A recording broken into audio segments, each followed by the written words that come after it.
پچھلے 2 جمعوں سے ایک موضوع پہ گفتگو کا سلسلہ چل رہا ہے۔ اللہ رب العزت نے یہ جو مختلف رشتے بنائے ہیں، یہ بھی اللہ پاک کے انعامات میں سے ایک بہت بڑا انعام ہے۔ رشتوں کی اہمیت، اور پھر جو آدمی صلہ رحمی کرتا ہے، ان رشتوں کو برقرار رکھنے کی کوشش کرتا ہے، اللہ رب العزت کی طرف سے اس کو کیا انعامات ملتی ہیں، تفصیل سے اس پہ گفتگو ہوئی کہ اللہ تعالیٰ ان کے عمر میں، رزق میں برکت عطا فرماتے ہیں، ان پر برکتوں کے دروازے اللہ کھول دیتا ہے، اور یہ حقیقت ہے۔ اور ایک بہت بڑا انعام جو رشتوں کو برقرار رکھنے والے کے لیے حضور اکرم صلی اللہ علیہ وسلم نے جس کا اعلان فرمایا ہے، وہ ہے جنت کے درمیان میں ایک محل کی ضمانت، کہ جو آدمی حق پر ہوتے ہوئے رشتے کو برقرار رکھنے کے لیے اپنا حق چھوڑ دیتا ہے تاکہ رشتہ نہ ٹوٹے، صلہ رحمی برقرار رہے، اللہ کے نبی صلی اللہ علیہ وسلم نے یہ ضمانت دی ہے کہ میں جنت کے درمیان میں اس کو ایک گھر کی ضمانت دوں گا، اور پھر صلہ رحمی کرنے والے سے اللہ تعالیٰ آسان حساب لے گا۔ یہ تمام باتیں تفصیل کے ساتھ میں بیان کر چکا ہوں۔ پھر گزشتہ جمعہ قطع رحمی کی مذمت، صلہ رحمی کی اہمیت کے بعد قطع رحمی کی مذمت بھی اللہ تعالیٰ نے قرآن اور احادیث میں بیان فرمائی۔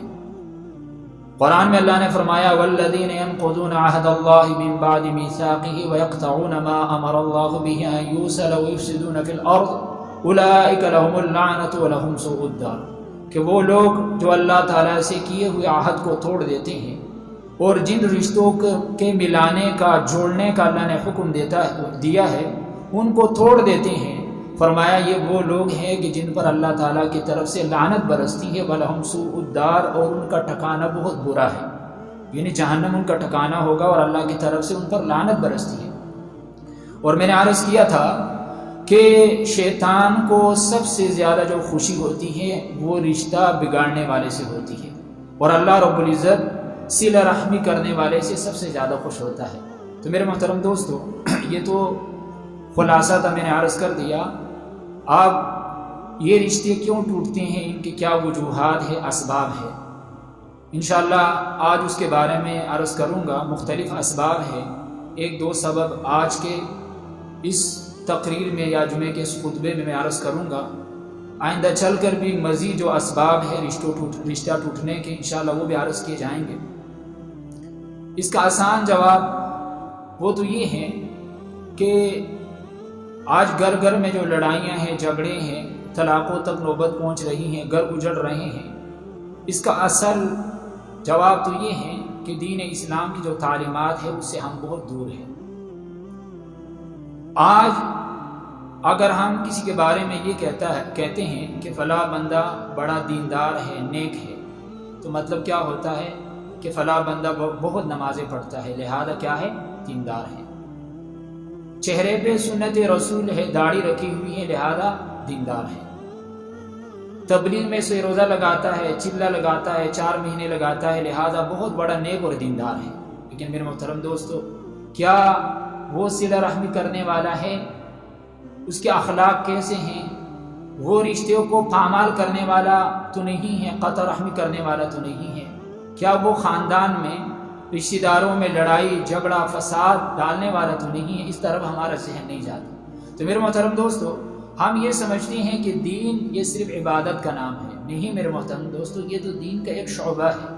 ہم تو اس شریعت کے ماننے والے ہیں کہ جن کے تعلیمات عبادت کے بارے میں بھی ہیں، سیاست کے بارے میں بھی ہیں، معیشت معاشرت کے بارے میں بھی ہیں، طلاق اور نکاح کے بارے میں بھی ہیں، مکان دکان کے بارے میں بھی ہیں۔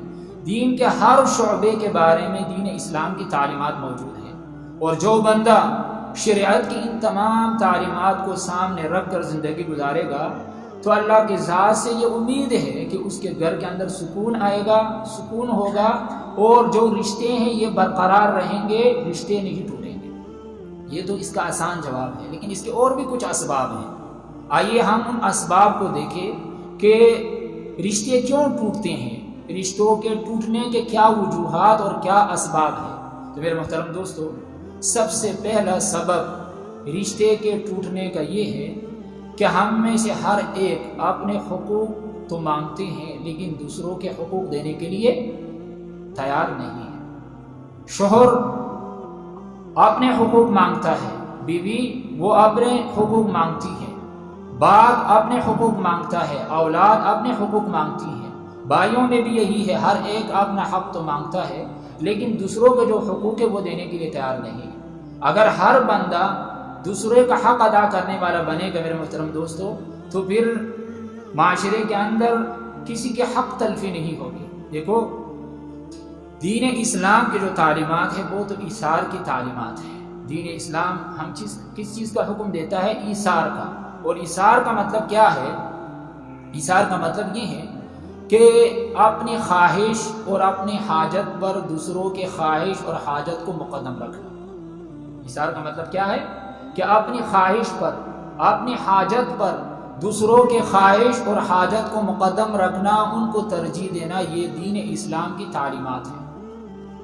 اپنا حق ادا کر دوسرے کا حق ادا کرنا، انسان کے دل میں یہ جذبہ ہو کہ میں اپنا حق دبا لوں لیکن دوسرے کا حق ادا کروں، خود تکلیف اٹھا لوں لیکن اپنے مسلمان بھائی کو تکلیف سے بچا لوں، اپنا نقصان منظور کر لینا لیکن دوسرے کا نقصان منظور نہ ہو، خود بھوکا رہے لیکن دوسروں کو کھلائے، خود پیاسا رہے لیکن دوسروں کو کھلائے، یہ ہے دین اسلام کی تعلیمات۔ لیکن میرے محترم دوستو، ہم ایثار کیا کریں گے؟ آج تو ہم عدل بھی نہیں کرتے۔ ہمارے تبلیغ والے جب جماعت میں نکلتے ہیں تو وہ یہ بتاتے ہیں کہ کھانا 3 قسم کا ہوتا ہے، کھانا 3 قسم کا ہوتا ہے، ایک ظلم کا کھانا ہے، ایک عدل کا کھانا ہے، ایک ایثار کا کھانا ہے۔ پھر ان کی تفصیل یہ بتاتے ہیں کہ ظلم کا کھانا کیا ہے۔ ظلم کا کھانا یہ ہے کہ 2 ساتھی بیٹھ کر کھانا کھا رہے ہو اور اس میں 2 بوٹیاں ہو، ایک نے دوسرے کو باتوں میں لگا دیا، خود دونوں کھا لیا، یہ کیا ہے؟ ظلم کا کھانا ہے۔ عدل کا کھانا یہ ہے کہ ایک اس کی طرف کر دی ایک بوٹی، ایک اپنے طرف، یہ عدل ہے۔ اور ایثار یہ ہے کہ خود شوربے پہ اکتفا کر لیا اور دونوں بوٹی اپنے مسلمان بھائی کو کھلا دی، یہ ہے ایثار۔ میرے محترم دوستو، اگر بندے کے دل میں ایثار کا جذبہ ہوگا تو ایثار سے محبتیں پیدا ہوتی ہیں، ایثار سے بڑے بڑے لڑائی اور جھگڑے ختم ہو جاتے ہیں، ایثار سے تنازعات ختم ہو جاتے ہیں اور ایثار سے رشتے ٹوٹنے سے بچ جاتے ہیں۔ صحابہ اکرام کے دلوں میں اللہ تعالیٰ نے ایثار کا ایسا جذبہ ڈالا تھا میرے محترم دوستو۔ میں چند واقعات صحابہ اکرام کے ایثار کا بیان کر دیتا ہوں کہ آج ہمارا معاشرہ کہاں کھڑا ہے۔ صحابہ اکرام کے دلوں میں کتنا ایثار تھا، اور اللہ تعالیٰ نے قرآن کریم میں ان کے شان میں آیات نازل فرمائی، وَيُؤْثِرُونَ عَلَىٰ أَنفُسِهِمْ وَلَوْ كَانَ بِهِمْ خَصَاصَةٌ، کہ وہ دوسروں کو ترجیح دیتے ہیں اگرچہ خود فقر و فاقے اور تنگدستی کے اندر کیوں نہ ہو، لیکن وہ اپنے اوپر، اپنی ضرورت پر، اپنی حاجت پر، اپنے خواہش پر دوسروں کو ترجیح دیتے ہیں۔ یہ ہے میرے محترم دوستو دین اسلام کی تعلیم۔ وہ مشہور واقعہ ہے، آپ نے سنا ہوگا، حضور اکرم صلی اللہ علیہ وسلم، ترمذی شریف کی روایت ہے، حضرت ابو ہریرہ رضی اللہ تعالیٰ عنہ راوی ہیں۔ حضور اکرم صلی اللہ علیہ وسلم کے پاس ایک مہمان آیا، آ کر کہنے لگا، اللہ کے نبی میں بھوک سے پریشان ہوں۔ اب صلی اللہ علیہ وسلم نے ازواج مطہرات میں سے ایک کے گھر پیغام بھیجا تو وہاں سے جواب آیا کہ ہمارے گھر میں بجز پانی کے کچھ نہیں ہے، صرف گھر میں پانی ہے، پانی کے علاوہ کچھ نہیں ہے۔ دوسری بیوی کے ہاں پیغام بھیجا تو وہاں سے بھی یہی جواب آیا، تیسری کے پاس وہاں سے بھی یہی جواب آیا۔ عرض یہ خلاصہ یہ کہ تمام امہات المؤمنین ازواج مطہرات کے گھروں سے یہ پیغام آیا کہ اللہ کے نبی ہمارے گھروں میں بجز پانی کے اور کچھ نہیں ہے۔ تو آپ صلی اللہ علیہ وسلم نے صحابہ سے فرمایا، کون ہے جو اس مہمان کی مہمان نوازی کرے؟ تو ایک صحابی نے، غالباً حضرت ابو طلحہ رضی اللہ تعالیٰ عنہ نے اپنے آپ کو پیش کیا کہ اللہ کے نبی میں اس کی مہمان نوازی کروں گا، اور اس کو اپنے ساتھ گھر لے گئے۔ گھر جا کر بیوی سے کہا کہ حضور اکرم صلی اللہ علیہ وسلم کا مہمان لایا ہوں، گھر میں کھانے کے لیے کچھ ہے؟ تو وہ کہنے لگی کہ اتنا ہے جو بچوں کے لیے کافی ہے، تھوڑا سا کھانا ہے۔ تو اس صحابی نے کہا اپنی بیوی سے کہ بچوں کو کس طرح بہلا کر سلا دینا، اور جب ہم کھانے پہ بیٹھ جائے تو اس وقت چراغ کو درست کرنے کے بہانے سے چراغ کو بجھا دینا، کیونکہ اس زمانے میں مہمان میزبان کے بغیر کھانا نہیں کھاتے تھے۔ اگر کھانا تھوڑا بھی ہوتا تھا پھر بھی مہمان اصرار کرتا تھا کہ مہمان بھی بیٹھ کر ہمارے ساتھ کھانا کھائیں۔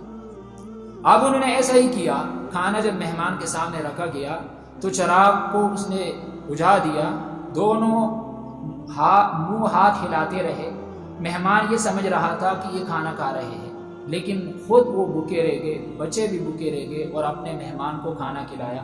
صبح کو جب حضور اکرم صلی اللہ علیہ وسلم کی خدمت میں وہ صحابی حاضر ہوئے تو آپ صلی اللہ علیہ وسلم نے فرمایا کہ گزشتہ رات کے عمل سے اللہ تعالیٰ بہت خوش ہوئے، اور یہ آیات اللہ نے نازل فرمائی وَيُؤْثِرُونَ عَلَىٰ أَنفُسِهِمْ وَلَوْ كَانَ بِهِمْ خَصَاصَةٌ۔ میرے محترم دوستو، یہ ہے دین اسلام کی طرف۔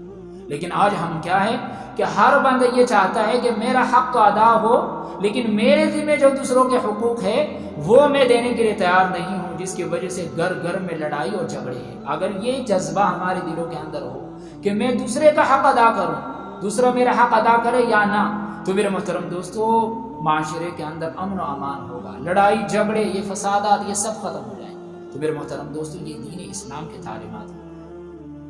اس طرح کا واقعہ ایک اور صحابی کے بارے میں آیا کہ ان کے ہاں کسی نے بطور ہدیہ بکری کا جو سری ہوتی ہے وہ خدمت میں پیش کیا، تو اس نے اپنی بیوی سے کہا کہ ہماری حالت تو اچھی ہے، ہمارا فلانا پڑوسی جو ہے وہ اہل و عیال والا ہے، ان کی جو حالت وہ ہم سے یعنی بہتر نہیں ہے، یہ ہم ان کے گھر بھیج دیتے ہیں۔ انہوں نے ان کے گھر بھیج دیا۔ اس نے کسی تیسرے کے بارے میں یہی سوچا، انہوں نے ان کے گھر بھیج دیا۔ اس طرح ہوتے یکے بعد دیگرے 7 گھروں میں وہ سیری پھر کر پھر اسی پہلے والے صحابی کے گھر میں آگے بڑھتے۔ وہ دوسروں کے حالت کو دیکھتے تھے، دوسروں کی ضرورت کو دیکھتے تھے، ان کو ترجیح دیتے تھے۔ پھر اللہ نے فرمایا وَيُؤْثِرُونَ عَلَىٰ أَنفُسِهِمْ وَلَوْ كَانَ بِهِمْ خَصَاصَةٌ۔ آج ہمارے دلوں کے اندر یہ جذبہ نہیں ہے۔ عبداللہ بن عمر رضی اللہ تعالیٰ عنہ بیمار تھے، انگور کھانے کو جی چاہا۔ ایک ساتھی نے 1 درہم میں ان کے لیے انگور کا خوشہ خرید کر ان کے سامنے پیش کیا۔ ابھی اس نے کھایا نہیں تھا کہ دروازے پر مسکین آیا، اس نے صدا لگائی تو عبداللہ بن عمر رضی اللہ تعالیٰ عنہ بیمار تھے، دل چاہ رہا تھا کہ انگور کھا لیں، لیکن جب اس نے آواز لگائی تو عبداللہ بن عمر نے وہ خوشہ اس مسکین کو دے دیا۔ اب مجلس میں سے ایک صاحب اٹھے اور جا کر اس سائل سے 1 درہم میں وہ خوشہ دوبارہ خرید کر پھر ان کے خدمت میں پیش کیا۔ پھر وہی سائل آیا، سوال کیا، اس نے پھر ان کو دے دیا۔ پھر وہ ایک ساتھی اٹھ کر پھر ان سے خریدا، وہ تیسری دفعہ پھر آنے لگا، لیکن انہوں نے اس سائل کو روک دیا اور پھر عبداللہ بن عمر رضی اللہ تعالیٰ عنہ نے وہ کھا لیا۔ اگر ان کو یہ معلوم ہوتا کہ وہ پہلا والا خوشہ ہے تو ہرگز نہ کھاتے۔ میرے محترم دوست، یہ جذبہ تھا صحابہ اکرام کے دل۔ اور جس وقت مہاجرین نے ہجرت کی، اللہ اکبر، اور مکہ سے مدینہ منورہ آئے تو ظاہر ہے ان کے جو مال و دولت جائیدادیں زمینیں وہ کہاں چھوڑ کے آگے؟ مکہ مکرمہ میں۔ لیکن انصار صحابہ کے دلوں میں اللہ تعالیٰ نے ایسا اثار اور قربانی کا جذبہ ڈالا تھا کہ انہوں نے اپنی دنیا کی ساری دولت کے دروازے، گھروں کے دروازے مہاجرین کے لیے کھول دی۔ اور حضور اکرم صلی اللہ علیہ وسلم نے خود حکم نہیں دیا تھا، بلکہ اپنے طرف سے انصار صحابہ نے یہ کیا، اور یہاں تک کہ کہا اللہ کے نبی ہمارے گھر کے دروازے ان کے لیے کھلے ہیں، یہ ہمارے مہمان ہیں، ان کا کھانے پینے کا انتظام ہم خود کریں گے۔ اور پھر آپ صلی اللہ علیہ وسلم نے جب ان کا یہ جذبہ دیکھا تو آپ صلی اللہ علیہ وسلم نے ان کے درمیان رشتہ اخوت، مواخات جسے کہا جاتا ہے وہ قائم کیا، یعنی ایک مہاجر کو ایک انصاری کا بھائی بنا دیا۔ اور اس قدر ان کے اندر جذبہ تھا کہ بعض انصار صحابہ نے یہی پیشکش کی مہاجرین کو کہ میری 2 بیویاں ہیں، میں ایک کو طلاق دے دیتا ہوں، عدت گزرنے کے بعد آپ ان سے نکاح کر لینا۔ اگرچہ کسی طرح کا واقعہ پیش نہیں آیا لیکن انہوں نے آمادگی ظاہر کی۔ میرے محترم دوستو، یہ ہیں اسلام کی تعلیمات، یہ ہے دوسروں کو ترجیح دینا۔ لیکن جب ہر بندہ یہ کہے گا کہ میرا حق ادا ہو، دوسرے کے حق کی وہ پرواہ نہ کرے، تو میرے محترم دوستو پھر لڑائی جھگڑے پیدا ہوں۔ دین اسلام کی تعلیمات کیا ہے؟ ایثار کی۔ یہ خطیب بغدادی رحمۃ اللہ علیہ تاریخ بغداد میں انہوں نے ایک واقعہ لکھا ہے امام واقدی رحمۃ اللہ علیہ کا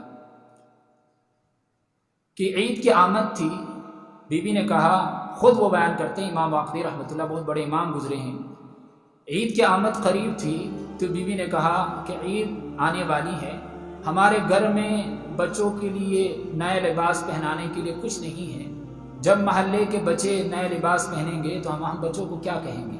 اس طرح آپ کریں کہ جا کر اپنے کسی دوست سے قرضہ لے لینا تاکہ عید کے جو ضروریات ہے وہ ہم پوری کر سکیں۔ تو امام واقدی رحمۃ اللہ علیہ اپنے ایک تاجر دوست کے پاس گیا اور جا کر ان کو کہا کہ عید کی آمد ہے، مجھے قرضہ دے دینا، بعد میں آپ کا قرضہ لوٹا دوں گا۔ تو اس نے اندر جا کر 12,000 دراہم ایک تھیلی میں بند کر کے ان کو دیے۔ کتنے؟ 12,000 دراہم، اور آ کر ان کو پکڑا دیا، دوست ان کا۔ یہ 12,000 دراہم لے کر اپنے گھر میں آیا اور کہ اس سے ہم نے کیا لینا ہے، اپنی ضروریات کس طرح پوری کرنی ہے، یہ گفتگو اپنی بیوی کے ساتھ وہ کر رہا تھا۔ اسی دوران اسی امام واقدی رحمۃ اللہ علیہ کے ایک دوست تھا ہاشمی، وہ دروازے پر آیا اور اس نے آ کر کہا کہ بھائی عید کی آمد قریب ہے، ہمارے گھر میں کچھ نہیں ہے، بچوں کے لیے نیا لباس بھی بنانا ہے، اب اس طرح کرے مجھے کچھ قرض دے دے، بعد میں آپ کو قرض لوٹا دوں گا۔ تو اس نے جا کر بیوی سے کہا، اس طرح میرے جو ہاشمی دوست ہے وہ دروازے پہ آیا ہے، تو ہم اس طرح کرتے ہیں کہ یہ 12,000 درہم ہے، اس کو ادا کر لیتے ہیں، 6,000 ان کو دے دیتے ہیں، 6,000 جو ہے وہ اپنی ضروریات میں لگا دیتے ہیں۔ تو بیوی نے کہا نہیں، دیکھو اب اپنے دوست کے گھر پر گئے، ان کے دروازے پر گئے تو تمہارے دوست نے تمہیں 12,000 دیے، اب تمہارا دوست تمہارے دروازے پہ آیا ہے، تم ان کو 6,000 دو گے، بلکہ یہ سارا ان کو دے دو۔ دیکھو میرے محترم دوستو، اس زمانے کے خواتین میں کے دلوں میں بھی یہ جذبہ تھا اور وہ دین کے کاموں میں معاون ہوا کرتی تھی۔ اس نے اپنے خاوند کو کیا مشورہ دیا کہ یہ تو نہیں، اس نے اتنے زیادہ دیا، اپنے دوست کو اتنا کم، سارا ان کو دے دو، اللہ تعالیٰ مہربان ہے، اللہ تعالیٰ ہمارا بندوبست کر دے گا۔ تو اس نے وہ 12,000 دراہم کی جو تھیلی تھی وہ جا کر اپنے دوست کے ہاتھ میں، آپ وہی تاجر جس کے پاس یہ گیا تھا، ان کے پاس اور کچھ نہیں تھا، جو تھا وہ اپنے دوست کو دے دیا تھا، اس نے، ان کی وہ ضرورت تھی، وہ اسی ہاشمی کے دروازے پر آیا اور اس نے بھی یہی کہا کہ عید کی آمد ہے، مجھے کچھ قرضہ دے دو، بعد میں لوٹا دوں گا۔ تو اس نے جا کر وہی تھیلی جو اس کے امام واقدی نے ان کو دیا تھا وہ جا کر اس کے ہاتھ میں دے دیا۔ تو اس نے جب دیکھا کہ تھیلی تو میری ہے، یہ میرے پاس، اس کے پاس کیا؟ بعد میں اس نے تحقیق کی سارا، تو پھر اس وقت کا جو تھا وزیر تھا یا حاکم تھا یحییٰ بن خالد، ان کو جب اس واقعے کا پتہ چلا تو وہ بڑا خوش ہوا کہ مسلمانوں میں ایثار کا اس قدر جذبہ ہے، اور پھر انہوں نے ان تینوں کو بلایا اور 10,000 دراہم لے آیا اور ان تینوں کو 2,000 دیے، اور ان کے امام واقدی کی جو بیوی تھی ان کو 4,000 دیے کہ یہ اصل ایثار کرنے والی یہ خاتون ہے۔ تو میرے محترم دوستو دیکھو، وہ خود ہر ایک ان میں سے محتاج تھا، ضرورت مند تھا، اپنے بچوں کے لیے اس نے لیے قرض، لیکن جب دوسرا آیا تو آپ نے ضرورت کو دبا کر ان کی ضرورت کو پورا کرنے کی کوشش کر رہا تھا۔ یہ ہے دین اسلام کی تعلیم۔ وَيُؤْثِرُونَ عَلَىٰ أَنفُسِهِمْ وَلَوْ كَانَ بِهِمْ خَصَاصَةٌ، لیکن آج ہمارے اندر خود غرضی ہے، ہم میں سے ہر ایک جو چاہتا ہے کہ میرے حقوق ادا ہو، لیکن دوسروں کے جو حقوق میرے ذمے ہیں ان کو ادا کرنے کی ہمیں کوئی فکر نہیں ہے۔ دیکھو دین اسلام کی تعلیمات اگر ہم دیکھیں تو دین اسلام نے سب کے حقوق بتائے ہیں۔ مثال کے طور پر دین اسلام نے بیوی کے حقوق بھی بتائے ہیں، شوہر کے حقوق بھی بتائے ہیں۔ شوہر کے حقوق بتاتے ہوئے اللہ کے نبی صلی اللہ علیہ وسلم فرماتے ہیں، لو كنت آمرا احدا ان يسجد لاحد لامرت المرأة ان تسجد لزوجها، اگر میں کسی کو سیدھا کرنے کی اجازت دیتا کہ وہ کسی مخلوق کے سامنے سیدھا کرے تو میں بیوی کو یہ اجازت دیتا کہ وہ اپنے خاوند کے سامنے سیدھا کرے، لیکن اللہ کے علاوہ کسی کے سامنے سیدھا کرنا جائز نہیں ہے۔ سیدھا کس کے سامنے ہے؟ صرف اللہ کے سامنے ہے۔ ایک حدیث میں آپ صلی اللہ علیہ وسلم نے ارشاد فرمایا، ایما امرأۃ ماتت وزوجها عنها راض دخلت الجنہ، ہر وہ عورت کہ جس کے شوہر کا انتقال اس حال میں ہوا کہ شوہر اس سے راضی ہے، فرمایا دخلت الجنہ، وہ عورت سیدھا جنت میں جائے گی۔ یہ نبی علیہ الصلوۃ والسلام نے خاوند کے حقوق بیان کیے، لیکن دوسری طرف نبی علیہ الصلوۃ والسلام نے بیوی کے حقوق بھی بیان کیے، اور کیا ارشاد فرمایا، خیرکم خیرکم لأہلی وانا خیرکم لأہلی، تم میں سب سے زیادہ بہترین انسان وہ ہے جو اپنے گھر والوں کے حق میں بہتر ہو، اور فرمایا میں تم سب سے زیادہ اپنے گھر والوں کے حق میں بہتر ہوں۔ تو ایک طرف بیوی کے حقوق بھی بیان کیے، دوسری طرف خاوند کے حقوق بھی بیان کیے، اور ارشاد فرمایا کہ میں اپنے گھر والوں کے حق میں تم سب سے زیادہ بہتر ہوں۔ اور حضور اکرم صلی اللہ علیہ وسلم کا یہ دعویٰ مبالغے پر مبنی نہیں تھا، بلکہ میرے محترم دوست یہ حقیقت پر مبنی تھا۔ قربان جاؤں اپنے آقا کے خاک کے قدموں پر۔ 9 بیویاں تھیں،